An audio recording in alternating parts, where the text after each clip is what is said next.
நேற்று இந்த வீடியோ அவங்க வெளியிட்டு இல்ல பெஞ்சமின் நெதன்யாகு உயிரோடு இருக்கிறாரு அப்படின்னு சொல்லி ஒரு வீடியோ போட்டிருந்தாங்க. இது தொடர்பாகவும் இன்றைக்கு ஏகப்பட்ட விமர்சனங்களை இது தொடர்பான விற்பனர்கள் வெளியிட்டு வருவதை நம்ம பார்க்க முடியும். எலான் மாஸ்குக்குரிய எக்ஸ் தளத்தினுடைய ஏஐ தொழில்நுட்பம் தந்திருக்கக்கூடிய பதில் இது ஏஐயால் உருவாக்கப்பட்ட வீடியோ தான் என்பதுதான்.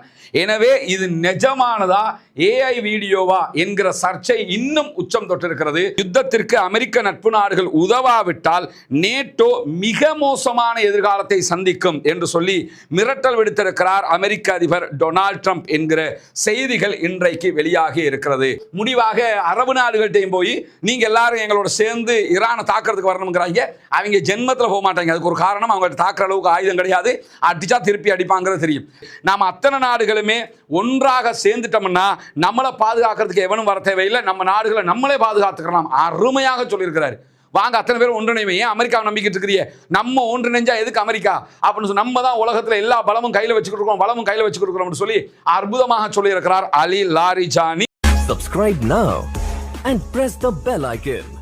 அன்பிற்கினிய சகோதர சகோதரிகளே, நம் அனைவர் மீதும் ஏக இறைவனுடைய அமைதியும் கருணையும் உண்டாகட்டுமாக என்கிற உயரிய பிரார்த்தனைகளோடு பாலஸ்தீனம் மீது இஸ்ரேலிய ஆக்கிரமிப்பு ராணுவம் தொடர்ந்து நடத்தி வந்த தாக்குதல்கள் 2 ஆண்டுகளாக தொடர்ந்த நிலையில தற்போது அது ஒரு யுத்த நிறுத்தமாக மாற்றப்பட்டிருக்கக்கூடிய சூழல்ல அமெரிக்காவும் இஸ்ரேலும் இணைந்து ஈரான் மீது மிக உச்சமான படுகொலை தாக்குதல்களை நடத்தி வருகிறது. 1600க்கும் மேற்பட்ட ஈரானிய அப்பாவிகள் இந்த யுத்தத்திலே இதுவரைக்கும் கொல்லப்பட்டிருக்கிறார்கள். அதிலே 200க்கும் மேற்பட்டவர்கள் அப்பாவி மாணவர்களும் குழந்தைகளும் என்பதுதான் ரொம்பவே கவலைக்குரிய நிகழ்வாக மாறி இருக்கிறது. இந்த சூழல்ல இன்றைய நாளிலும் என்னவெல்லாம் நடக்கிறது மத்திய கிழக்கில் என்கிற செய்திகளைத்தான் நாம் பார்க்க இருக்கிறோம். இன்றைய நிகழ்வுல முதல் செய்தியாகவே நம்ம பார்க்க இருக்கிற ஒரு முக்கியமான விவகாரம் என்னன்னா, நேற்றைய தினம் திடீரென இஸ்ரேலிய ஆக்கிரமிப்பு ராணுவம் இப்படி ஒரு வீடியோவை வெளியிட்டதை நீங்க அத்தனை பேரும் பார்த்திருப்பீங்க.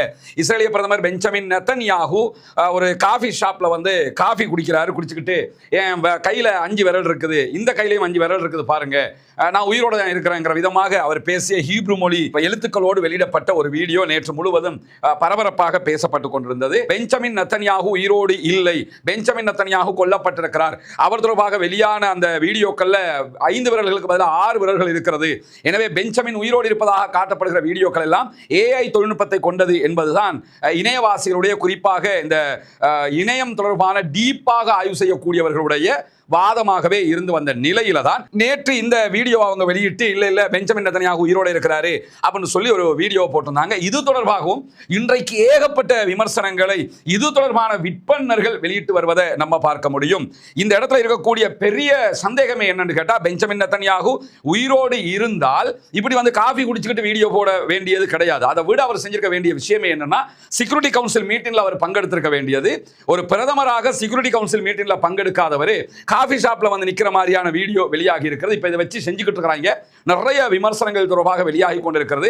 பெஞ்சமின் நெதன்யாகு உயிரோடு இருக்கிறார் என்பதை இஸ்ரேலிய ஆக்கிரமிப்பு ராணுவம் உறுதிப்படுத்துகிற விதங்கள் எல்லாமே ரொம்ப சந்தேகத்தை உண்டாக்கக்கூடிய விதங்களாக இருக்கிறது. எது எப்படி போனாலும் பெஞ்சமின் உயிரோடு இருந்தால் அவர் வளம மாதிரி ஒன்றோ ஒரு பகிரங்கமான லைவ் டெலிகாஸ்ட் நிகழ்ச்சிக்கு ஒரு தொலைக்காட்சியோட வந்து நான் இருக்கிறேங்கிறத நிரூபிக்க வேண்டிய நிர்பந்தம் அவருக்கு இருக்குது. இல்லைன்னு சொல்லி சொன்னா செக்யூரிட்டி கவுன்சில் மாதிரியான ஒரு மீட்டிங்ல வந்து உட்கார்ந்து எல்லோருடையும் சாதாரணமாக பேசுகிற விதமான செய்திகளை அவர் வெளியிட வேண்டிய தேவை இருக்கிறது. இப்படி இல்லாத பட்சத்தில் அவர் மீதான இந்த கேள்விகள் எழுந்து கொண்டே இருக்கும். இப்படியான சூழல் தான் இந்த வீடியோ ஏஐ தொழில்நுட்பத்தில் தயாரிக்கப்பட்டதா இல்லையா என்பது தொடர்பாக எக்ஸ் பயன்படுத்தக்கூடியவங்க பழைய ட்விட்டர் என்ற பெயர்ல இப்ப இயங்குதா இல்லையா எலான் மாஸ்குக்குரிய தளம் எக்ஸ் தனியாக என்ன பண்ணிருக்கிறாங்கன்னு கேட்டா, குரோக் என்று சொல்லக்கூடிய ஏஐ தொழில்நுட்பத்தை அவர்களுடைய தளத்திலே இணைத்திருக்கிறார்கள். அதுல போய் இந்த வீடியோவை போட்டு பல பேரும் இது உண்மையா, இது ஏஐயா அல்லது நிஜமான வீடியோவான்னு கேட்ட நேரத்தில் எலான் மாஸ்குக்குரிய எக்ஸ் தளத்தினுடைய ஏஐ தொழில்நுட்பம் தந்திருக்கக்கூடிய பதில் இது ஏஐயால் உருவாக்கப்பட்ட வீடியோ தான் என்பதுதான். எனவே இது நிஜமானதா ஏஐ வீடியோவா என்கிற சர்ச்சை இன்னும் உச்சம் தொட்டிருக்கிறது. பொறுத்திருந்துதான் பார்க்க வேண்டும் பெஞ்சமின் நெதன்யாகுவுக்கு என்ன நடந்திருக்கிறது என்பதை. ஆனால் நெதன்யாகுவை இணையவாசியில் வச்சு பண்ணிக்கிட்டு இருக்கிறாங்கிறது மட்டும் நன்றாக தெரிகிறது. தற்போது பெஞ்சமின் நெதன்யாகு உயிரோடு இருந்தால் அவர் நம்ம ஏற்கனவே சொன்ன மாதிரி ஒரு தொலைக்காட்சியோட அல்லது பல தொலைக்காட்சி நிறுவனங்கள் புகைப்படங்களோட நேரடியாக ஒரு பத்திரிகையாளர் சந்திப்பை நடத்துவதை தவிர அவர் உயிரோடு இருப்பதை நிரூபிப்பதற்கான நம்புவதற்கான சாத்தியக்கூறுகள் பொதுமக்கள் மத்தியில் மிக குறைவாக இருக்கிறது என்பதை இந்த இடத்துல நம்ம புரிஞ்சுக்கிறோம். நன்றாக புரிஞ்சுக்கிறோம். நான் இந்த நிமிஷம் வரைக்கும் நம்ம எந்த வீடியோக்களை நெத்தன்யாகு செத்துட்டார் என்கிற வாதத்தை நம்ம சொல்லலை, அந்த இடத்துக்கு நம்ம வரலைங்கிற திரும்ப திரும்ப சொல்லிக்கிறோம். ஆனால் வரக்கூடிய செய்திகளை உங்களோட பகிர்ந்துக்கிறோம். இந்த இடத்துல குரோக் இப்படி ஒரு தெளிவான ஒரு தகவலை சொல்லியிருக்கிறது. இது ஏஐ வீடியோ என்று சொல்லியிருக்கிறாங்க. எனவே மற்ற ஏஐ தளங்கள் இதை ஏஐ வீடியோ என்று சொல்லல, ஆனால் ஏஐக்கு நெருக்கமான வீடியோ என்கிற அறிவிப்புகள் எல்லாம் வந்து கொண்டிருக்கிறது எல்லாம் பார்க்க முடிகிறது. என்ன நடக்கிறது என்பதை காலம் அடுத்தடுத்த நாட்கள் பதில் சொல்லும். கண்டிப்பாக அதற்குரிய பதில் கிடைக்கும் என்று நாம் நம்புவோம். இப்படியான சூழல்ல தான் ரஃபா கடவையை மூடி வைத்திருக்கிறது இஸ்ரேலிய ஆக்கிரமிப்பு ராணுவம். காசாவுக்குள்ள காசா அப்பாவிகளுக்கு தேவையான உணவுகளை கொண்டு செல்ல முடியாமல் தடுத்துக் கொண்டே இருக்கிறார்கள் என்கிற செய்திகள் இன்றைக்கு வெளியாகி இருக்கக்கூடிய அதே தருணத்தில் இன்றைக்கு வெளியாகி இருக்கக்கூடிய இன்னும் ஒரு ஆர்டிகல் அல் ஜசீரா வெளியிட்டிருக்கிறது. காசாவுக்குள்ள பள்ளிவாசல்களில் குரான் ஓதுவதும் குரானை மனப்பாடம் செய்வதும் இஸ்ரேலுடைய ட்ரோன்கள் சத்தத்திற்கு நிகரான சத்தமாக கேட்கிறது என்று ரொம்ப சிலாகிச்சு இப்படியான புகைப்படங்களோட அவங்க எழுதியிருக்கிறாங்க. இது ஒரு ஹிஃபுல் மஜ்லிஸ் ஒன்று, அதில் அத்தனை பேரும் பெரியவர்கள் சிறியவர்கள் என்று பல பேரும் உட்கார்ந்து குரான் மனநமிடக்கூடிய காட்சிகள் வெளியாகி இருக்கிறது. அந்த தாக்கப்பட்ட பள்ளிவாசல்கள் ஓரளவுக்கு புற நிர்மாணம் செய்யப்பட்டு அங்கே குரான் ஓதுகிற காட்சிகளை தான் நீங்கள் பார்க்குறீங்க. நிறைய பேர் உட்கார்ந்து குரான் ஓதி கொண்டிருக்கிறார்கள். எல்லா பள்ளிவாசல்களையும் கான் யூனிஸ்ல இருக்கலாம், சென்ட்ரல் காசாவில் இருக்கலாம், நார்த் காசாவில் இருக்கலாம், எல்லா பகுதிகளிலும் இஸ்ரேலுடைய ட்ரோன்கள் மேலே பறக்கிற சத்தத்துக்கு நிகராக குரான் ஓதுகிற சத்தம் கேட்கிறது. அவர்களை குரானுடைய செய்திகள் மத ரீதியாக பண்படுத்துகிறது என்று சொல்லி அல் ஜசீரா மிக அழகாக சிலாகித்த ஒரு ஆர்டிகல் எழுதியிருக்கிறாங்க. படிக்கும் போது ரொம்ப மனம் குளிர்ந்தது. ரமதானுடைய மாதத்தில் அந்த மக்கள் எவ்வளவு பாதிக்கப்பட்டாலும் குரான் அவர்களுக்கு இதமாக இருக்கிறது. குரான் அவர்களுக்கு நிம்மதியை கொடுக்கிறது. குரான் அனைவருக்கும் நிம்மதியை கொடுக்கும். குரானை படிப்போம், மற்றவர்களுக்கும் கொண்டு போய் சேர்ப்போம் என்கிற நல்ல செய்திகளோடு ஈரான் மீதான யுத்தத்திற்கு அமெரிக்க நட்பு நாடுகள் உதவாவிட்டால் நேட்டோ மிக மோசமான எதிர்காலத்தை சந்திக்கும் என்று சொல்லி மிரட்டல் விடுத்திருக்கிறார் அமெரிக்க அதிபர் டொனால்ட் ட்ரம்ப் என்கிற செய்திகள் இன்றைக்கு வெளியாகி இருக்கிறது. இன்னைக்கு டிஆர்டி வேர்ல்டு வெளியிட்டிருக்கக்கூடிய செய்தியினுடைய தலைப்பு பக்கத்தை தான் நீங்க பாக்குறீங்க. முதல் பக்கத்தை பாக்குறீங்க. Trump says NATO faces very bad future if US allies don't help with war on Iran அப்படின்னு சொல்லி மிக தெளிவாக ஈரானிய யுத்தத்தில் நேட்டோ வந்து சப்போர்ட் பண்ணலன்னு சொன்னா ரொம்ப கடுமையான எதிர்கால விளைவுகளை அவர்கள் சந்திப்பார்கள் அப்படின்னு சொல்லிட்டு என்ன சொல்றாங்க, நீங்க எங்களுக்கு ஹெல்ப் பண்ணணும், ஈரானை நாங்க தாக்கிக்கிட்டு இருக்கோம், இங்க திருப்பி அடிச்சுக்கிட்டு இருக்கிறாங்க, நாங்க உக்ரைனுக்கு வந்து ரஷ்யாக்காரன் அடிக்கும் போது நாங்க உங்களோட வந்து நிக்கலையா, ஏன்னா உக்ரைன் யூரோப் கண்ட்ரில இருக்கக்கூடிய ஒரு நாடு, யூரோப் கண்ட்ரில இருக்கிற உக்ரைனுக்காக நாங்க வந்து நிக்கலையா, அது மாதிரி நாங்க ஒரு யுத்தத்தில் மாட்டிக்கிட்டு நிற்கும் போது நீங்க வந்து நிக்க மாட்டீங்களா, கேன கிறுக்கு பையங்கிறது இதுதான் ஆதாரம். ஏன்னா நாங்கள் ஜெயிச்சிட்டோம், நாங்கள் ஈரானை தோக்கடிச்சிட்டோம், நாங்கள் முடிச்சிட்டோம், கிழிச்சிட்டோம், இன்னும் கம்பி கட்டின கதையெல்லாம் சொல்லிக்கிட்டு இருந்துட்டு இப்போ காலில் உழாத குறையாக கெஞ்சி கேட்டுக்கிட்டு இருக்கிறாப்புல, நேட்டோ வாங்க, நேட்டோ நீங்கள் வந்தே ஆகணும், நீங்கள் வரலன்னு சொல்லி சொன்னா. ஏன்னா ஈராக்கை தாக்கும் போது நேட்டோவை எடுத்துக்கிட்டு தான் போனாங்க, ஆப்கானிஸ்தானை தாக்கும் போது நேட்டோவை எடுத்துக்கிட்டு தான் போனாங்க. இந்த நேட்டோ நட்பு நாடுகள் எல்லாம் வந்து சேர்ந்தா மட்டும்தான் இனி ஈரானை தாக்க முடியும் என்கிற ஒரு நிலைக்கு அமெரிக்கா தள்ளப்பட்டிருக்குது. அதனால கெஞ்சி கேட்டுக்கிட்டு இருக்கிறாப்புல. ஆனால் யோசிச்சு பாருங்க, நாங்கள் போவோம், ஈரானுக்குள்ள அடிப்போம் துட்டிப்போம் தூக்கிட்டு வருவோம் என்றெல்லாம் கிளம்பினாங்க. ஆனா இன்னைக்கு ஒரு ஈரானை தாக்கு பிடிக்க முடியாம அமெரிக்காவும் இஸ்ரேலும் தள்ளாடி கொண்டிருக்கிறது. மற்ற எல்லா நாடுகளையும் கூப்பிட்டு கொண்டிருக்கக்கூடிய நேரத்தில் தான் எந்த பதிலையுமே நேட்டோ நாடுகள் சொல்லல என்று சொன்னா ஒன்றோ கரெக்டான பதிலை சொல்லணுமா அல்லது எதிர்மறை பதில் சொல்லாமல் இருக்கணுமா. அப்படி நீங்க ஏதாவது எங்களுக்கு எதிர்மறையாக வரமாட்டேன்னு சொன்னீங்கன்னா நான் பாத்துக்கிறேன்னு திரும்பவும் மிரட்டாரு. உலக நாடு முழுக்க டாரிஃப் போட்டாரு, வரி விதிச்சாரு, நேட்டோ நாடுகளுக்கு எல்லாம் போட்டாரு, கூட இருந்தவன் எல்லாரையும் பகைச்சுக்கிட்டாரு, நாங்க வரி போடுவோம் நீங்க கேட்டு ஆகணும்னு சொல்லி மிரட்டினாரு. இப்ப என்ன ஆச்சுன்னு கேட்டா, நீங்க எல்லாரும் வாங்க எங்களோட சேர்ந்து சண்டை பிடிப்போம்ங்கிறாரு. எவனுமே வரமாட்டேங்கிறான். எல்லாருக்குமே இந்த ஹொர்முஸ் நீர்நிலைங்கிறது அவ்வளவு முக்கியமானது. அங்க போய் ஈரானை பகைச்சுக்கிட்டு நம்ம கப்பலுக்கு அடியை வாங்கிட்டு இருக்கிறதும் இல்லாமல் ஆக்கிறத விட இப்ப எல்லா நாடுகளையும் தற்போது கிரைசிஸ் ஏற்பட்டதுன்னா எல்லா நாட்டு மக்களும் இதை புரிஞ்சுக்கிடுவாங்களா, யுத்தத்தை புரிஞ்சுக்கிடுவாங்களா, அரசாங்கத்தை தான் குறை சொல்லுவாங்க, ஆட்சிகள் கவர்ந்து விடும். எனவே ஆட்சியை காப்பாற்றணும்னா இந்த யுத்தத்தை அரபு நாடு மட்டுமில்லை எல்லா நாடுகளும் நிறுத்த வேண்டிய ஒரு நிர்பந்தத்திற்கு வந்திருக்கிறார்கள் என்கிற நிலையில தான் ஹொர்முஸ் ஜலசந்தியை பாதுகாப்பு தொடர்பாக 7 நாடுகளோட பேச்சுவார்த்தை நடத்தி வருகிறேன் என்று சொல்லி அமெரிக்க அதிபர் டொனால்ட் ட்ரம்பே இன்றைக்கு வாயால வட சுட்டவர் தெளிவாக சொல்லி இருக்கிறாரு. ஏர்ஃபோர்ஸ் ஒன்ல வச்சு பேசும்போது என்ன சொல்றாருன்னு கேட்டா, ஏர்ஃபோர்ஸ் ஒன் என்கிற அவருடைய விமானத்தில் வச்சு தான் இந்த பேட்டியை கொடுக்குறாரு. கொடுக்கும்போது வெக்கங்கட்ட பேச்சுக்களை பேசி இருக்கிறாரு. என்னன்னு கேட்டா, நீங்க நல்லா நினைச்சு பாருங்க, இந்த யுத்தம் ஆரம்பிக்கும் போதே முதல் நாள் நாங்கள் ஹாமனியை கொண்டுட்டோம், எனவே ஈரான் காலிண்டாங்க. 2வது நாள் 3வது நாள் ஒவ்வொரு நாளும் இந்த பேசின பேச்சு அப்பா தாங்க முடியல. அவ்வளவு பேச்சுக்களை பேசிட்டு ஈரான் எங்களிடம் கெஞ்சுகிறது, சமாதானத்துக்கு வருமாறு கேட்கிறது, நாங்க முடியாதுன்னு இருக்கிறோம், அவங்களுடைய 80% ஆயுதங்களை அழிச்சிட்டோம், ஈரான் காலி, இப்படி எல்லாம் பேசினார்ல. இன்னைக்கு அவர் ஏர்ஃபோர்ஸ் ஒன்ல பேசி இருக்கக்கூடிய அந்த செய்திகளை மிக தெளிவாக டிஆர்டி வேர்ல்டாக இருக்கலாம், Anadolu news agency, Al Jazeera எல்லாருமே வெளியிட்டிருக்காங்க. அதுல மிக தெளிவாக அவர் சொல்லக்கூடிய ஒரு செய்தி என்னன்னு கேட்டா, என்னுடைய நிர்வாகம் ஈரானுடன் பேச்சுவார்த்தை நடத்தி வருகிறது, ஈரான் நாங்க பேசிக்கிட்டு இருக்கிறோம், ஆனால் அவர்கள் எதற்கும் தயாராக இல்லை என்று நான் நினைக்கிறேன். தெளிவா சொல்றாரு. நாங்க ஈரான் கேட்டுக்கிட்டு இருக்கிறோம், ஈரான் எதுக்குமே தயாராக இல்லை அப்படின்னு சொல்லிட்டு பெரிய பிரச்சனையாக இதுதான் மாறி இருக்குதுன்னு சொல்லி அவர் சொல்றாரு. எந்த அளவுக்கு கேட்டா, அமெரிக்காவிலேயே ஒரு க்ரூட் ஆயில் $100 உயர்ந்து விட்டது.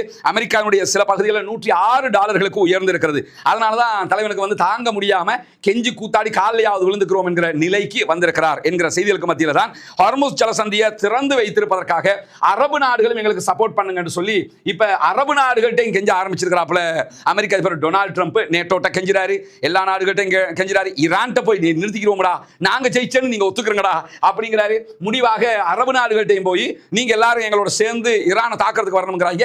அவங்க ஜென்மத்தில் போக மாட்டாங்க. அதுக்கு ஒரு காரணம், அவங்க தாக்குற அளவுக்கு ஆயுதம் கிடையாது, அடிச்சா திருப்பி அடிப்பாங்கிறது தெரியும். ரெண்டாவது, ஏற்கனவே காசா வார்ல இவங்க அத்தனை பேருமே அமெரிக்கா இஸ்ரேல் பக்கம் தான் நின்றாங்க, காசாவுக்கு ஆதரவாக நிக்கல. அமெரிக்காவோட சேர்ந்து காசாவை தாக்கலையே தவிர காசாவுக்கு ஆதரவாக இல்லாம அமெரிக்காவோட சேர்ந்து அமைதியாக இருந்தாங்க இவங்க அத்தனை பேருமே. அந்த செய்திகளை அரபு உலகத்தில் வந்து இந்த ஆட்சியாளர்களுக்கு எதிரான ஒரு மனோநிலையை உருவாக்கி இருக்கக்கூடிய சூழல்ல அவர்களுக்கு கிடைத்திருக்கக்கூடிய உளவு தகவல் பிரகாரம் இப்ப ஈரானுக்கு எதிராக இவங்க தாக்குதல் நடத்தினாங்கன்னா உள்நாட்டு குழப்பம் ஏற்பட்டு இருக்கிற ஆட்சியும் இல்லாம போயிடும், துண்டக்கானம் துணிய காணும் ஓட வேண்டி வந்துடும். அதனால ஆட்சியாவது காப்பாத்திக்கிறோம், உன் வேலையை பாரு, நீதானே ஆரம்பிச்ச, நீயே முடிச்சுக்கிற லெவல்ல இருக்கும்போது முடியாம இன்னைக்கு அமெரிக்க அதிபர் டொனால்ட் ட்ரம்ப் என்ன சொல்றாருன்னு கேட்டா, 40 வருஷமா அவங்களை நாங்க பாதுகாத்து வர்றோமா இல்லையா அப்படிங்கிறாரு. டேய், 40 வருஷமா எவன்டா வந்து அரபு நாடுகளுக்கு அடிச்சான்? ஒருத்தனமே அடிக்கலையா நீங்க பாதுகாக்கிறதுக்கு? அடிச்ச நேரத்தை பாதுகாக்கலையே. கத்தாருக்கு இஸ்ரேல்காரன் அடிச்சான், பாதுகாத்தாங்களா? பாதுகாக்கல. இப்ப ஈரான்காரன் சுத்தி வளைச்சு வெடிச்சு பொறிச்சுக்கிட்டு இருக்கிறான், எவனாவது பாதுகாத்தாங்களா? பாதுகாக்கல. 40 வருஷம் நாங்க உங்களை பாதுகாத்தோம், நீங்க எல்லாம் எங்களுக்கு சப்போர்ட் பண்ணணுமா இல்லையா? கெஞ்சி இதெல்லாம் கேட்கும் போது காது குளிருது. டொனால்ட் ட்ரம்ப் கெஞ்சிற கெஞ்சல்கள் இருக்குதுல்ல, அப்படி அல மட்டும்தான் கிடையாது. அதாவது பைத்தியக்காரத்தனமான வேலையை செஞ்சு விட்டு இப்ப பைத்தியம் அழுகுற மாதிரி அழுதுகிட்டு இருக்காங்க பாருங்க. அரபு நாட்டை கெஞ்சிறான், எல்லா நாடுகளையும் கெஞ்சி அழைச்சு கொண்டிருக்கக்கூடிய நேரத்தில் தான் ஈரான் என்ன பண்றாங்கன்னா, சில நாடுகளுக்கு அனுமதியை கொடுத்திருக்கிறது ஹொர்முஸ் வழியாக செல்வதற்கு. குறிப்பாக நீங்க எடுத்துக்கிட்டீங்கன்னு சொன்னா, பாகிஸ்தான் ஹொர்முஸ் வழியாக அவர்களுடைய சில பெட்ரோல் டேங்கர்களை எடுத்துக்கொண்டு போறாங்க. பாகிஸ்தான் கொடியுடன் கூடிய கராச்சி என்கிற அஃப்ராமேக்ஸ் டேங்கர் கப்பல் இன்றைக்கு பாகிஸ்தானை நோக்கி சென்றிருக்கிறது. மிகப்பெரிய ஒரு கப்பலுக்கு அவங்க அனுமதி கொடுத்திருக்காங்க பாகிஸ்தானுக்கு. இந்தியாவுக்கு ஆல்ரெடி 2 கப்பல்களுக்கு அவங்க அனுமதி கொடுத்திருந்தாங்க. இனிமே இந்தியா ஈரான்ல இருந்து பெட்ரோல் அல்லது க்ரூட் ஆயில பெற்றுக்கொள்ளணும்னு சொன்னா, ஈரான்ல இருந்தோ அல்லது ஹொர்முஸ் வழியாக பெற்றுக்கொள்ளணும்னா நிபந்தனை விதிக்கப்பட்டிருக்கு. என்னன்னு கேட்டா, ஆல்ரெடி அமெரிக்கா சொன்னதை கேட்டு ஈரானுடைய 3 கப்பல்களை பிப்ரவரி மாதம் 3ஆம் தேதி இந்தியாவினுடைய கடற்படை கைப்பற்றி வைத்திருக்கிறது. அது முழுவதுமே மருத்துவ பொருட்கள் இருக்கக்கூடிய கப்பல்கள். எனவே அந்த 3 கப்பலை நீங்க விடுவீங்க, எங்க கிட்ட அனுப்பிடுங்க, அனுப்பினதுக்கு பிறகு உங்களுக்கு நாங்க க்ரூட் ஆயில் அனுப்புறத பத்தி யோசிக்கிறோம்ட்டாங்க. இப்ப இந்தியாவுக்கும் தெளிவாக ஆப்ப சொருகி விட்டுருக்காங்க ஈரான்காரங்க. வெளியாகி இருக்கக்கூடிய செய்தி. அதை தாண்டி இன்றைக்கு துருக்கி வெளியிட்டிருக்கக்கூடிய செய்திகளை, துருக்கியினுடைய ஒரு கப்பலுக்கு அனுமதி கொடுக்கப்பட்டிருக்கு. துருக்கியினுடைய உரிமையாளர்களுடைய 15 கப்பல்கள் அந்த பகுதிகளில் நிற்கிறது. அதுக்கு அனுமதி கிடைக்குமா இல்லையான்னு எங்களுக்கு தெரியல. ஒரு கப்பல் அனுப்பியிருக்கிறாங்க என்று சொல்லியிருக்கிறாங்க. அதே மாதிரி சீனா 45% இந்த ஹொர்முஸ்ல இருந்து அந்த வழியாகத்தான் அவங்க பெட்ரோலை கொண்டு போறாங்க. ஈரானுடைய 80% பெட்ரோல் அவங்க தான் எடுக்கிறாங்க. சீனாவுக்கு எல்லாம் எந்த பாதிப்பும் கிடையாது, தாராளமா எடுத்துட்டு போக ராஜான்ட்டாங்க. இன்னும் சொல்ல போனா, இனிமே எண்ணெய் வர்த்தகம் சீனாவினுடைய யுவான்ல தான் செய்யணும் என்கிற விதமான கோரிக்கைகளும் வலுக்க இருக்கிறது. ஈரான் அதையும் சொல்வதற்கு இருக்கிறது என்கிற செய்திகள் வெளியாக இருக்கு. பெட்ரோல் டாலர் எல்லாம் கிடையாது, நீங்க வந்து சீனாவினுடைய யுவான்ல வியாபாரம் பண்றனா பண்ணுங்க, இல்லனா கிளம்பி போய்கிட்டே இரு. இனி உலகத்தினுடைய பொருளாதாரத்தை நான் தான் தீர்மானிப்பேன், அமெரிக்கா கிடையாதுங்கிறத தெளிவாக நிரூபித்துக் கொண்டிருக்கிறது ஈரான் என்கிற செய்திகளோடு சேர்த்து பிரான்ஸ் அதே போன்று இத்தாலி போன்ற 2 நாடுகளுமே அந்த ஜலசந்தி வழியாக நாங்க போறதுக்கு எங்களுடைய கப்பல்களை அனுமதிக்கணும் என்று சொல்லி ஈரானோடு பேச்சுவார்த்தைகளை நடத்த ஆரம்பித்திருக்கிறது என்று சொல்லி இன்றைக்கு ஃபைனான்சியல் டைம்ஸ் வெளியிட்டிருக்கக்கூடிய அறிவிப்புல பார்க்க முடியும். எனவே எல்லா நாடுகளும் வந்து ஈரான்ட்ட மண்டிடுறாங்க. இப்ப எவன் வல்லரசுங்கிறது முடிவுக்கு வரப்போகிறது. அதுதான் இந்த யுத்தத்தினுடைய கடைசி கட்டம். ஏன்னா எல்லா நாடுகளுமே அமெரிக்கா கைவிட்டாங்க. அமெரிக்காவினுடைய அழிவு டொனால்ட் ட்ரம்ப்ங்கிற கிறுக்கனால தான் நடக்க போகுதுங்கிறது மட்டும் திட்ட தெளிவாக தெரியக்கூடிய நிலையில தான் இந்த ஜலசந்தியை பாதுகாப்பதற்காக எல்லாரும் வாங்கன்னு சொல்லி கூப்பிடுறாருல, அதுல அவர் மெயினா கூப்பிடுறது யாருன்னு கேட்டா சீனாவை கூப்பிடுறாரு. நீங்க வந்தே ஆகணும், இல்லாட்டி உங்க ஊருக்கு நான் வரமாட்டேன் அப்படிங்கிறாரு. நீ வந்தாவா வரலாடி தொலை, எங்களுக்கு என்னங்கிற விதமாக சீனா அதற்கு பதிலளிக்கவே இல்லை. பிரான்ஸ்ல கேட்டாங்க, பிரான்ஸ் எங்க கப்பலை நாங்க தரவே மாட்டோம், ஹொர்முஸ்க்கு நாங்க அனுப்ப மாட்டோம்ட்டாங்க. அதை பிரான்சினுடைய அதிபர் தெளிவாக மசூத் பெசக்ஷியன் இடத்திலே சொல்லிட்டார், ஈரானுடைய அதிபர் இடத்திலேயே. ஜப்பானுடைய க்ரூட் ஆயில் தேவைகள்ல பெட்ரோலிய தேவைகள் 60% இங்க இருந்து தான் போய்கிட்டு இருக்கு. எனவே ஜப்பான் இதுக்கு நாங்க தலையிட மாட்டோம்னு சொல்லிட்டாங்க. தென் கொரியாவும் நாங்க இதுக்கு சம்பந்தம் இல்லைன்னு சொல்லிட்டாங்க. அதே போன்று இங்கிலாந்து நாங்க நட்பு நாடுகளோட பேசணும்ட்டாங்க. இப்படி பல நாடுகளும் இன்றைக்கு அமெரிக்க அதிபர் டொனால்ட் ட்ரம்பை மிக தெளிவாக கைவிட்டு விட்டன. அதே நேரத்தில் ஜெர்மன், கிரீஸ் ஆகிய நாடுகளும் நாங்க இராணுவ ரீதியாக இந்த இடத்துக்கு வர்றதுக்கு முடியாது, எங்களை கைவிடுனாங்க, எங்களை விட்டுருங்க, நாங்க இதுக்குள்ள வரல, இது எங்களுடைய யுத்தம் கிடையாது, இதுக்கு எங்களுக்கு சம்பந்தம் கிடையாதுன்னு சொல்லி மிக தெளிவாக சொல்லி இருக்கிறார்கள் என்கிற செய்திகளும் இன்றைக்கு வெளியாகி இருக்கக்கூடிய சூழல்ல தான் ஐரோப்பிய நாடுகளுடைய தலைவர்கள் தெளிவாகவே நாங்க ராணுவ ரீதியாக ஈரானுடைய விவகாரத்தில் தலையிடல என்பதையும் அறிவித்து இருக்கிறார்கள். இப்படியான சூழல்ல தான் 30க்கும் மேற்பட்ட கப்பல்களை நாங்க அழிச்சிருக்கிறோம் அப்படின்னு சொல்லி இன்னைக்கு சொல்லி இருக்கிறார் அமெரிக்க அதிபர் டொனால்ட் ட்ரம்ப். என்னன்னா 36 40 ஆகி கேள்விப்பட்டுக்கிறோம் நாங்க. ஆனா 36 கப்பல் 30 ஆகி இன்னைக்கு தான் நான் தான் கேள்விப்படுறேன். இவ்வளவு நாளா 36 ஈரானுடைய கப்பலை அழிச்சேன்னு சொல்லிட்டு இருந்தாரு. இன்னைக்கு என்னடான்னு கேட்டா 30 கப்பலை அழிச்சேங்கிறாரு. அப்ப மீதி 6 கப்பலும் திருப்பி வந்துருச்சா? என்னடா சொல்றீங்க? ஆனா அந்த கம்பி கட்டுற கதை சொல்றதுக்கு டொனால்ட் ட்ரம்ப் மாதிரி ஒரு பய கிடையாது உலகத்துல. மிஞ்சிருவான் உலகத்துல எல்லாருமே. ராஜா அவன் எவனும் நிக்க முடியாது. நீ இந்த ஆள் மட்டும் தான் லீடிங்ல கண்டென்ட் தந்துகிட்டே இருக்கிறாப்ல. காமெடி பீஸ்னா கோட் போட்ட காமெடி பீஸ், அந்த அளவுக்கு உச்சத்துல கண்டென்ட் தர்றாப்ல.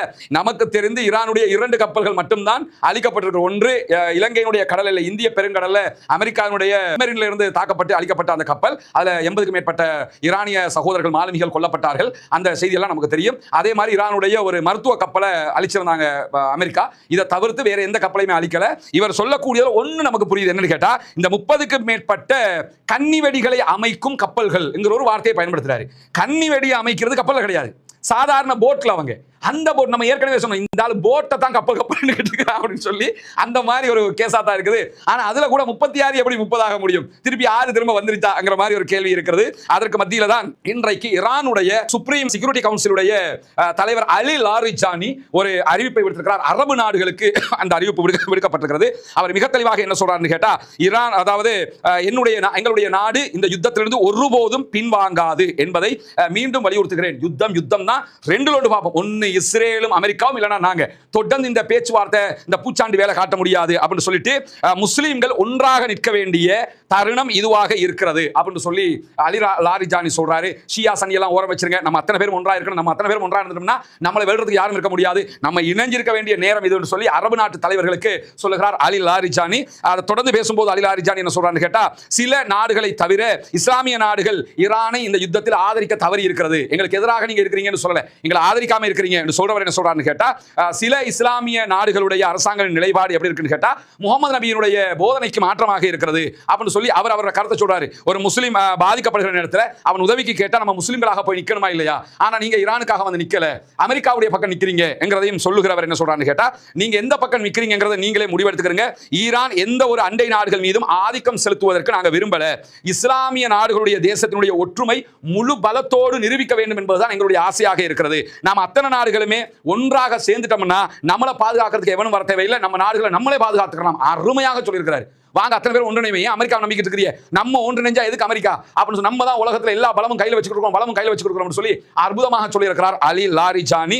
இப்படி சொன்னதற்கு பிறகு கடைசியா அவர் என்ன சொல்றாருன்னு கேட்டா, மத்திய கிழக்குல அமெரிக்காவினுடைய இருப்பை வெளியேற்ற வேண்டும், பிராந்தியம் ஒற்றுமை பெற்று அமெரிக்காவினுடைய எல்லா தளங்களையும் வெளியேற்றுங்க, நம்ம நாட்டை நம்ம பாதுகாத்துக்கிறோம், நாங்க உங்களை ஆக்கிரமிக்க நினைக்கல, அதே நேரத்தில் உங்களை பாதுகாக்க நினைக்கிறோம், இவங்களை விட்டு நம்ம ஓரமாகிறணும் அப்படின்னு சொல்லி அலி லாரிஜானி இன்றைக்கு சொல்லியிருக்கிறார். அதே நேரத்தில் கார்க் தீவுகளை நாங்க கைப்பற்றுவோம் சொல்லி அமெரிக்க அதிபர் திரும்ப சொல்றாரு. அப்படி கார்க் தீவுகளை கைப்பற்றுகிற முயற்சி எடுக்கப்பட்டால் பாபல் மந்தபிலும் தாக்குதல் நடத்துவோம் என்று இன்றைக்கு ஈரான் அறிவிப்பு விடுத்திருக்கிறது. பாபல் மந்தபில் ஈரான் அடிக்க மாட்டாங்க, அங்க இருக்கக்கூடிய ஹவுதீஸுக்கு சொல்லுவாங்க அடிக்க சொல்லி. ஏற்கனவே ரெட் சீயை மூடி வச்சு 200க்கு மேல கப்பல்களுக்கு அடிச்சு நோக்கிட்டாங்க. இது அமெரிக்காவுக்கே முடியாதுன்னு ஒப்பந்தம் பண்ணிட்டு போயிட்டாங்க அவங்களோட.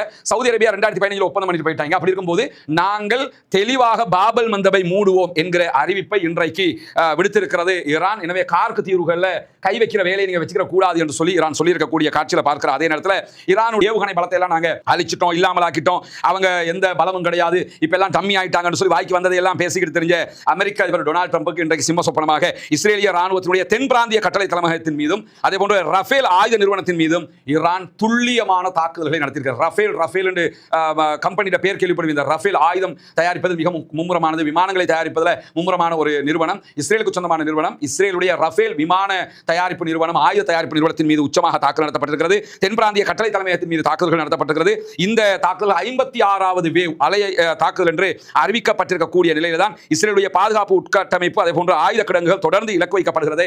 இஸ்ரேலை நாங்கள் அழித்துவிட்டு தான் முடிப்போம் என்றெல்லாம் இன்றைக்கு அலி லாஜானி அவர்கள் சூழ்நிலைத்திருக்கக்கூடிய காட்சிகளையும் பார்க்க முடியும். எனவே நாங்க தான் நெஞ்ச நிமித்திக்கிட்டு சொல்லிக்கிட்டு இருந்த அமெரிக்க அதிபர் டொனால்ட் ட்ரம்ப் இப்ப காலில் விழாத குறையாக அமெரிக்காவினுடைய நட்பு நாடுகளிடத்தில் கெஞ்சிறாரு. எங்களிடத்துல வந்து ஈரான் கெஞ்சுகிறது என்று சொன்னவர் இப்ப ஈரான் இடத்துல போய் கெஞ்சுகிற கேவலமான நிலையும் உண்டாகி இருக்கிறது. அல்லாஹ் தஆலா இவர்களுக்கு இழிவை கொடுப்பான், ஆக்கிரமிப்பாளர்கள் இழிவை அடைவார்கள், அப்பாவிகளை கொள்பவர்கள் அழிவார்கள் என்பது எந்த மாற்று கருத்தும் இல்லை. நம்முடைய பிரார்த்தனைகள் வீண் போகாத சகோதரர்களே. புனித ரமதானுடைய மாதத்தில் கடைசி கட்டத்தில் இருக்கிறோம். ஒவ்வொரு நாள் இரவு தொழுகைகளிலும் அப்பாவிகளுக்கு எதிராக இந்த ஆக்கிரமிப்பாளர்கள் நடத்துகிற இந்த யுத்தத்திற்கு எதிராக அல்லாஹ்விடத்தில் கையேந்துங்கள், அழுது பாரார்த்தனை செய்யுங்கள். ஆக்கிரமிப்பாளர்கள் ஓய வேண்டும். இவர்கள் காசாவை அழித்தார்கள், இப்பொழுது ஈரானை அழித்துக் கொண்டிருக்கிறார்கள். காசாவுக்காக நின்னது அவன் மட்டும்தான். அவனை அழிச்சிட்டாங்கன்னு சொன்னா காசாவை பத்தி நம்ம கற்பனை கூட பண்ண முடியாத ஒரு சூழலை உருவாக்கிடுவாங்க. எனவே காசா பாலஸ்தீன மண் பாதுகாக்கப்பட வேண்டும், முஸ்லிம்களுடைய 3வது புனிதத்தலமாக இருக்கக்கூடிய மஸ்ஜிதுல் அக்ஸா பாதுகாக்கப்பட வேண்டும் என்றிருந்தால் நம்ம கண்டிப்பாக ஈரானியர்கள் இப்பொழுது பாதிக்கப்படக்கூடிய நேரத்தில் அந்த அப்பாவிகளுக்கு ஆதரவாக அல்லாஹ்விடத்தில் கையேந்த வேண்டும். அவங்க அப்பாவிகள் கொல்லப்பட்டுக் கொண்டிருக்கிறார்கள். யாராக இருந்தாலும் மனிதர்கள், ஷியா சன்னி அதெல்லாம் ஓரமாவீங்க. முதல்ல அவர்கள் மனிதர்கள். அவங்க கொல்லப்படுறதுல சந்தோஷப்படலாமா? அவங்களுக்காக கவலைப்படக்கூடாதா? எனவே புனிதமிக்க ரமதானுடைய மாதத்தில் அந்த மக்களுக்காக கையேந்துங்கள், பிரார்த்தனை செய்யுங்கள், மத்தியர்களுக்கு அமைதி திரும்ப வேண்டும் என்று பிரார்த்தனை செய்யுங்கள். அரபு நாடுகளுடைய கரெக்டாக இருக்குது. அமெரிக்காவுடைய தளத்துக்கு தான் அடிக்கிறான். எனவே நம்ம சத்தமில்லாமல் நின்றுக்கிறோம் நிற்கிறாங்க. இதே மாதிரி இருந்தாங்க சொன்னால் இந்த யுத்தத்தில் ஈரான் இப்பொழுது வரைக்கும் கையோங்கி இருக்கிறது, தொடர்ந்து கையோங்கும். கண்டிப்பாக மத்தியர்களுக்கு ஒரு தீர்வு வரும் என்பதை மாற்று கருத்தில்லை. எனவே ஆக்கிரமிப்புகள் நீங்கி அமைதி பெருக வேண்டும் என்கிற பிரார்த்தனைகளோடு ஜனநாயக ரீதியாக ஆக்கிரமிப்பாளர்களுக்கு தொடர்ந்து குரல் போமாக வாகிறது. அல்ஹம்துலில்லாஹி ரப்பில் ஆலமீன்.